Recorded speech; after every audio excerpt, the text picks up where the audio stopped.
Good morning and welcome to the Core Connection. I'm Mira Rubin here with you on Enlightened World Network.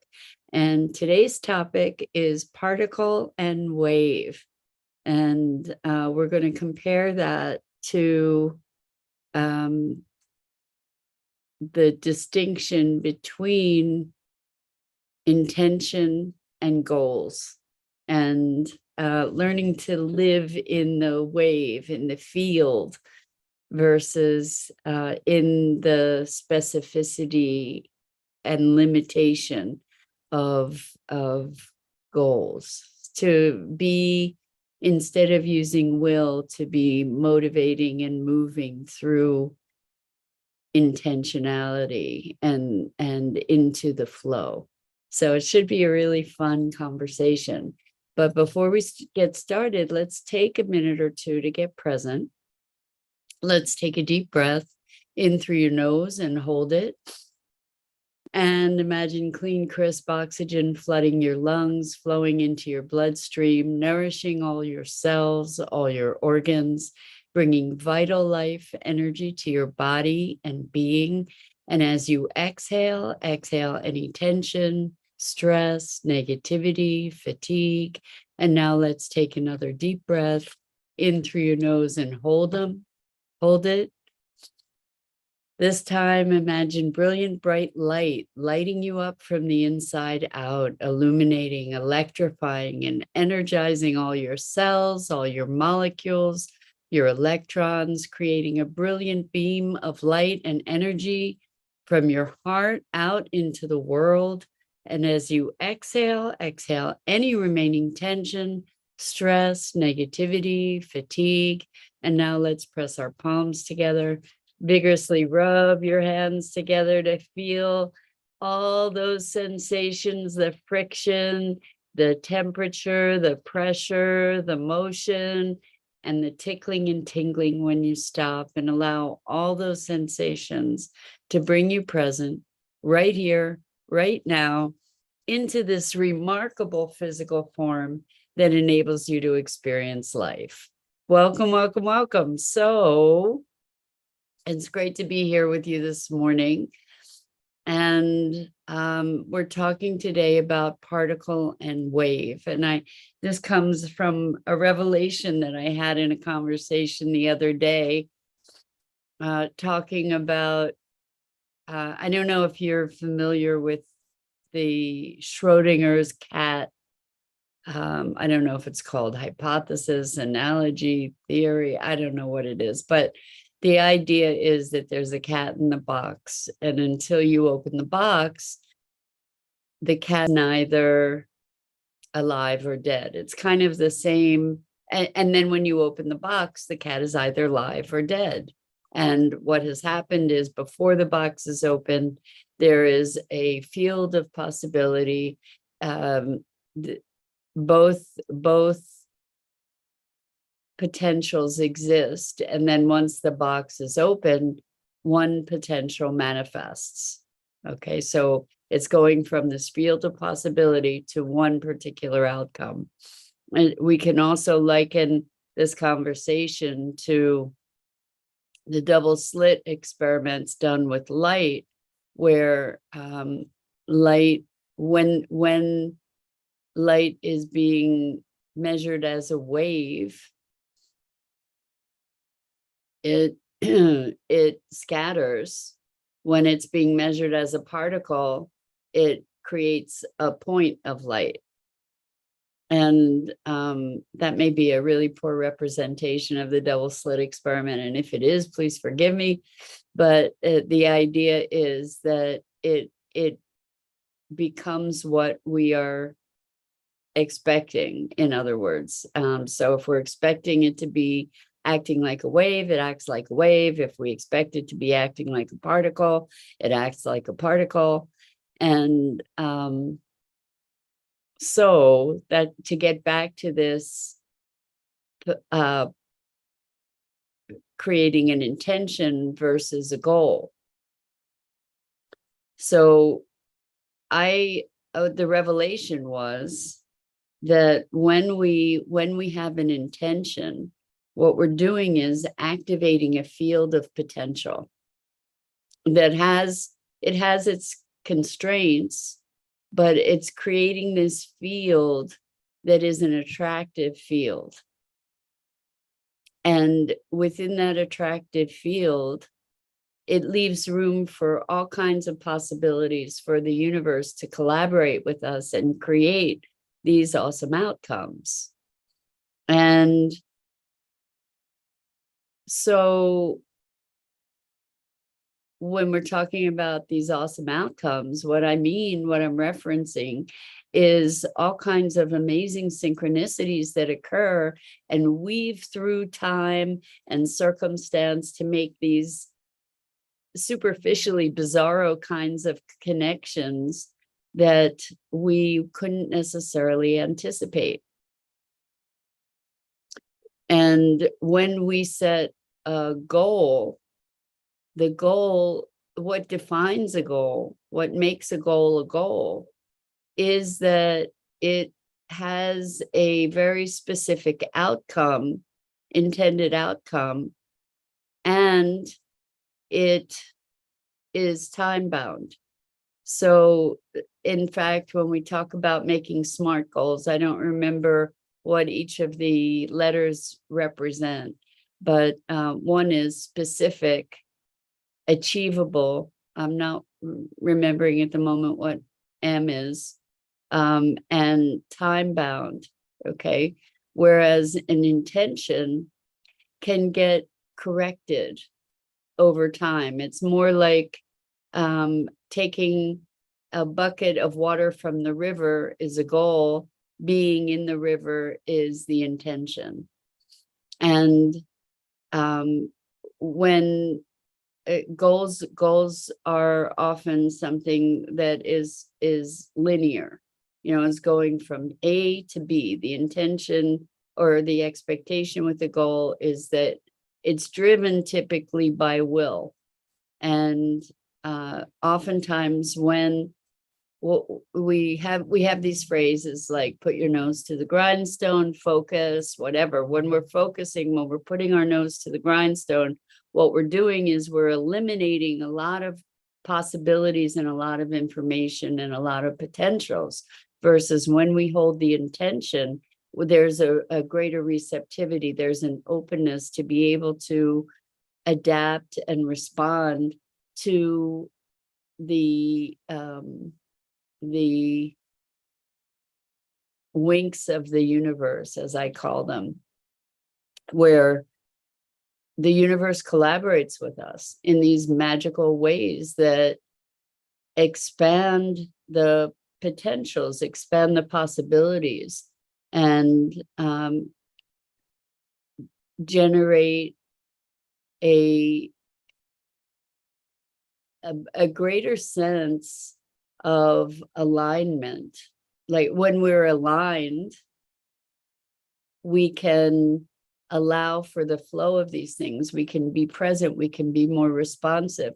And intention gives greater breathing room. So an example, and I've given this before, but an example was a friend who was having a party, family gathering, and this person wrestled with perfectionism and making everything perfect, and we realigned her goal of, because with the goal of making it all perfect and having the party, then everything had to look exactly right and be exactly right and go without any hiccups. When she recalibrated to make an intention that everybody have a great time at this gathering, then it didn't matter what the water pitcher looked like, that it didn't matter if there was something that didn't turn out or didn't show up exactly the way that she had envisioned it, because it was incidental to the intention. All of those things ended up serving the intention rather than being the objective. And so the phrase power versus force comes to mind, that the field grants us power, because when we can be in alignment and in flow with the field, then there we have vast potentials available to us. When we're forcing, when we're moving purely by force of will with a goal, we're often ignoring and not present to the process. And if we that's another thing, is the distinction between particle and wave, is the distinction between process and product. And what happens so much in life is that we focus our attention on product and outcome and blind ourselves to the process. And in fact, life is process. And when we allow ourselves to engage with life as process rather than as outcome, there's an vast freedom that then opens to us. So, for instance, if something happens that I am very unhappy about, if I view life through the lens of particle outcome, then I can get obsessed with or anchored to that outcome. If I view life as process, I can recognize that that outcome, that result, is part of a greater process, that it's not over with that one outcome, that event, that result is part of a bigger picture, part of a system. And if we look at, we may not, that the system may not be penetrable, we may not be able to see into the workings of the system, but there is a greater picture that is inclusive of that event, but not limited to it. And so what happens as a result of that point of view is that there's greater expansiveness in our experience, because it's not over till it's over. You know, we don't know what the ultimate outcome is. We tend to focus on specific events, specific precipitated particles, rather than recognizing the wave. And I was thinking that this also plays into the notion of identity. We tend to relate to identity from the particle vantage point, like this is who I am as distinct from other things, and that who I am is a fixed entity, when in fact, well, I think it's in fact, this is in my world at this point, in my hypotheses around this, try it on and see if it works for you. We are ever changing. We are part of a river. We are a river rather than a drop of water. That we are a wave rather than a particle. That we are an expression of life expressing itself. And life is an ever unfolding process, not a specific event.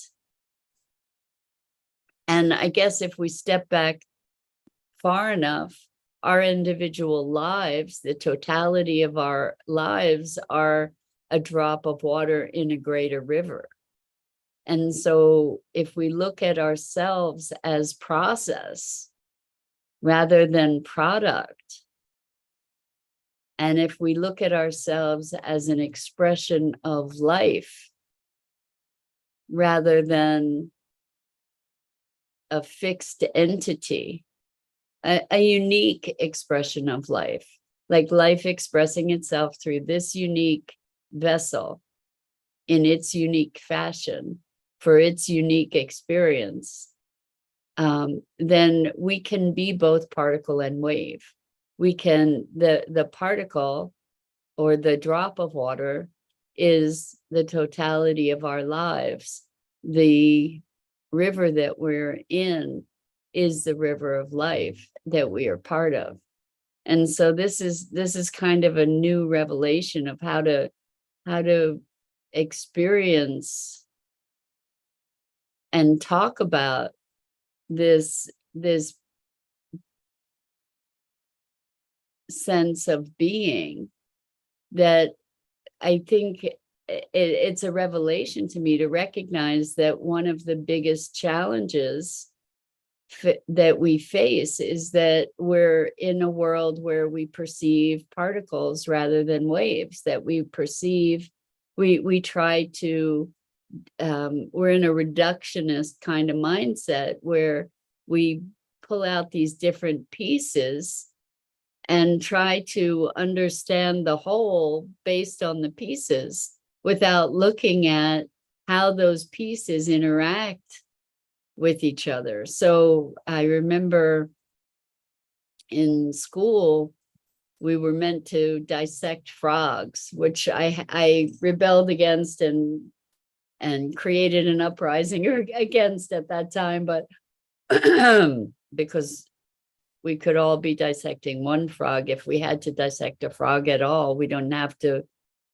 each have our own frog to take apart. But anyway, if we look at the notion of taking something apart in order to understand it, you know, here you have this frog and you have all the frog parts, and you might be able to recognize then, oh, okay, these are all frog parts, but you can't then put those frog parts back together to get a frog. So somehow we, by trying to understand the whole based on the parts, we can get only so far. We can learn something about the parts, but it doesn't necessarily give us an understanding of the whole. And I think we've tried to understand ourselves based on events in our life, isolated events, and made that the totality of who we are. I think that we have reduced ourselves and each other to these separate elements when we are both particle and wave. We can see it's a lens through which we can see the world from different vantage points, and both are important. Both are important. Particle and wave, they are one and the same thing. They are different expressions or different vantage points of one of the same thing.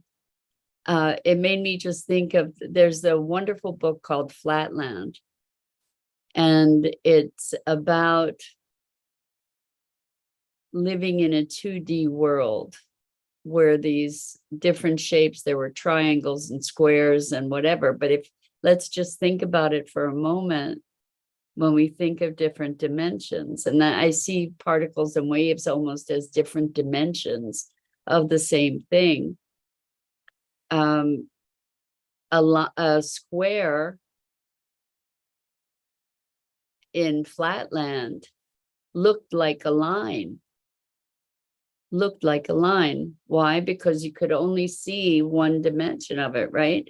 So if the square were traveling on a diagonal, it would look like a line that was growing until as the square was forming. And then when the square was at its diagonal width, then the line would decrease in length, right? So it was a line that would grow and shrink based on the movement of the square that was on a diagonal.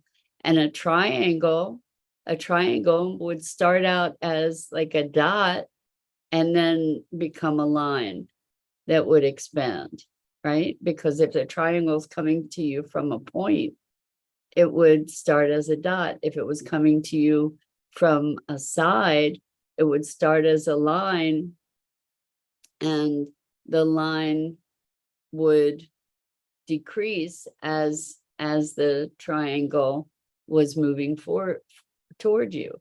So we can think of that also as particle and wave in a way, where the actual shape would be the waveform and the 2D representation would be the particle form. I don't know if that's as great an analogy, but the point of that is that based on our vantage point, we have an entirely different experience of what is there. It's the same essence. It's the same essence, but it's seen from literally different dimensions.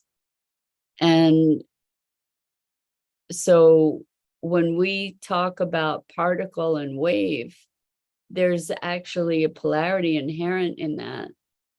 And the likelihood is that there is another dimension from which those polarities are unified, which makes me think of a framework that I learned through an organization called Regenesis, and also through Carol Sanford. I think it's called the Law of Three, but it's so useful to me in thinking about or looking to generate new potentials, new possibilities. And the way that it works is that there is an activating force. So there's an impulse to create something or to do something. There's an activating force, and there's a restraining force. So there's, as soon as we come up with an idea, we come up with reasons why not, right? Or why we can't, or whatever. But there's an activating force and there's a restraining force. And those two things are a polarity, kind of like, in a way, kind of like the wave and the particle, right? And the double slit experiment that shows the light showing up as a wave, and the also shows light showing up as a particle. So there's a duality there that seems irreconcilable. But as we hold that polarity, what happens is that there's this energy that starts building, at least this is in my mind, in the way that energy builds when moving an electron from one quantum state to another. When we have a molecule and electrons are in certain orbitals, when we add energy, we add energy, we add energy, the electrons don't gradually shift to another orbital. What happens is all this energy is added, and then there becomes a critical point, and then the electron pops into a different orbital.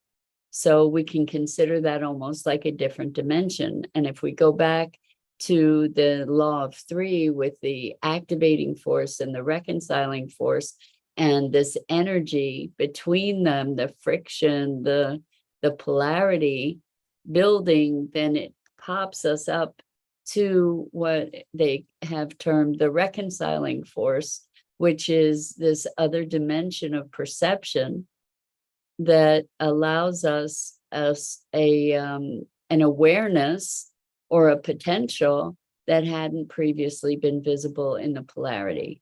And so this is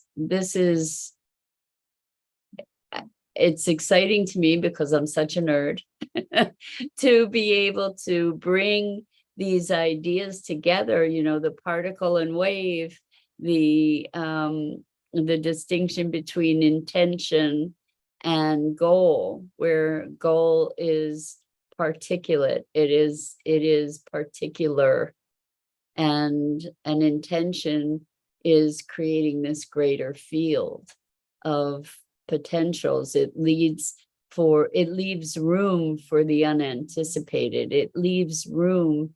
It's defined by flow versus will.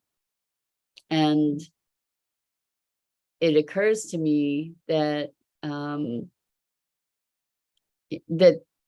I could go on and on about this because I had a revelation around it in relation to money. Because the way that we have dealt with money is through the particle vantage point, right? That it's fixed, that it's limited, that it's specific. And that all of those mindsets allow us to go into a scarcity mindset versus if we conceive of it as a wave or as a field of energy, then pretty much anything can be pulled from that field of energy. So something to think about, particle and wave. It's very stimulating to me to be exploring that. I hope you get some of the excitement out of it and that I'm not just nerding out all by myself here, but hopefully it gives you a little bit more of a way to find breath in life instead of all the tension of trying to create all these goals, and to instead move into process and allow all of that to be processed. And then we can flow with that river of possibility. So with that, I'm Mira Rubin. This is the Core Connection. And I go live here each weekday morning at 9 a.m. Eastern on the Enlightened World Network Facebook page and YouTube channel. And I invite you to check out the other awesome programming on Enlightened World Network and Enlightened World Living.